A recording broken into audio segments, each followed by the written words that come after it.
بسم الله الرحمن الرحیم. ناظرین السلام علیکم. ناظرین دا یو حدیث ته او ډیر زبردست حدیث ته. ناظرین تاسو د حدیث ته وګورئ. دا حدیث ز تاسو ته په سکرینم خیم او د دې ز تاسو سره تفصیلی خبرم کوم.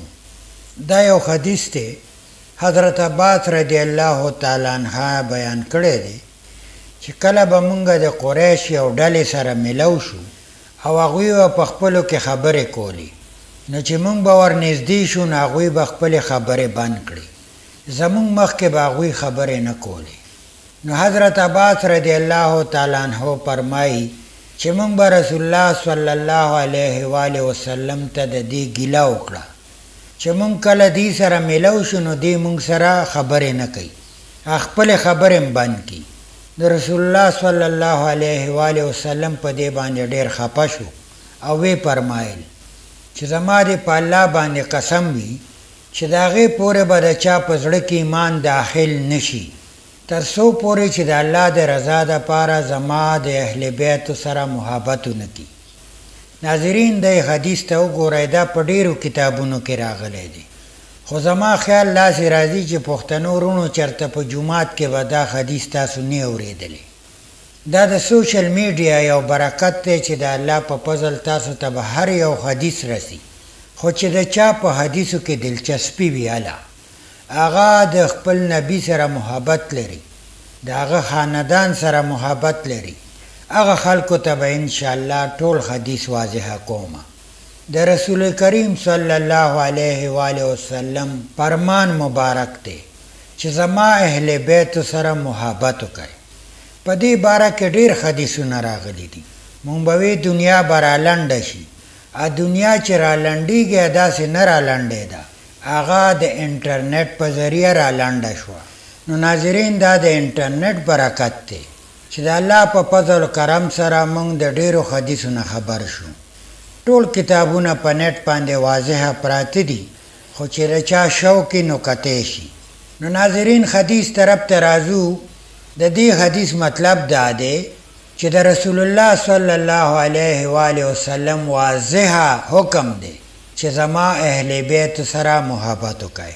نو د دې حدیث مطلب دا دی چې مونږ د رسول الله صلی الله علیه و آله وسلم په حدیث باندې عمل وکړو، ځکه بار بار په حدیثونو کې دا بیان کړی دی چې زما اهل بیت سره محبت وکړئ. د نبی کریم صلی الله علیه و آله وسلم د دور یو واقعه زه تاسو ته بیانوم. زمونږ د نبی کریم صلی الله علیه و آله وسلم د نصیحتونو نه د حدیثونو نه غیر مسلمو فایدې واغستې، خو مونږ مسلمانانو ته فایدې وانغستې. راځئ چې دا یو واقعه ده زه تاسو ته بیان کړم. یو ورځ نبی کریم صلی الله علیه و آله وسلم خلکو ته نصیحت کو. ټوله صحابه ناستو، نو په هغه وخت کې به مشرکان هم دې سره کېناستل، ځکه چې زمونږ د نبی دا عادت نه و چې مشرکان به یې پرکول یا به یې هغې ته بدې ردې وي. زمونږ نبی دا غوښتل چې دې واوري او په هغې عمل وکړي او مسلمانان شي. په دغه وخت کې یو مشرک ناست او رسول کریم صلی الله علیه و آله وسلم فرمایي چې اوبه کله تاسو څښئ نو ګورئ، هغه خامخا په رڼا باندې ګورئ، که په رڼا یې هم اوبه ګورئ، او دویم نمبر په 3 څاګانو باندې څښئ. اتفاق سره هغه یهودي چې کور ته لاړه نو یو ورځ د شپې تږی شو او ښځې ته وی اوبه راوړه. ښځې ولې اوبه راواغستې نو تیاره وه. یهودي ښځې ته وایي چې ته ډیوه ولګوه چې زه دا اوبه په رڼا باندې وڅښم. ښځه ورته وایي نور کله دې په تیاره کې څکري نو نن یې موسکه څه خبره نه ده، د پاک کټورۍ نه مې راغستې دي.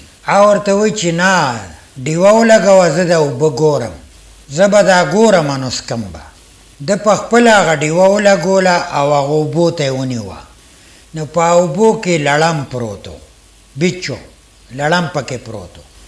ښځې ته یې وی وګوره تا ته ما نه وی چې دې ته رڼا وکړه چې زه دا اوبه په خپله وګورم، که چېرې دا ما څکلی وی نو دا اوبه خو زهریله شوي دی، که خو لړم مړ دی نو زه به اوس مړ وم. نو ښځې ته وایي چې دا هغه د مسلمانانو د نبي برکت و، هغه نن مسلمانانو ته نصیحت کو چې اوبه څکئ نو په رڼا باندې څکئ او په 3 ساګانو سکئ. نو زه چې کله تږی شوم نو ما سوچ وکړ چې یاره دا د هغه نبي طریقه ګورم چې دې کې څه وجه ده. نو حقیقت ته چې ما وکتل چې هغه کومه خبره کوي حقیقت ته، نو واقعي چې هغه نبي دی. او ښځې ته وی چې بس ځان سار تیاروه چې مسلمانېږو. سار هغه راغی او مسلمان شو. ناظرین اوس هم زه تاسو ته وایم د نبي کریم صلی الله علیه و آله وسلم په هر حدیث عمل کول پکار دي. والله د خلکو زندگی جوړیږي دې سره. هر یوه خبره زمونږ د فایدې ده. نو الله دې وکړي چې موږ د رسول کریم صلی الله علیه و آله وسلم په حدیثو عمل وکړو. نو ناظرین انشاءالله بیا به ملاقات کوو. د هغې پورې اجازت غواړم. الله هم خوشحاله آباد لره. السلام علیکم.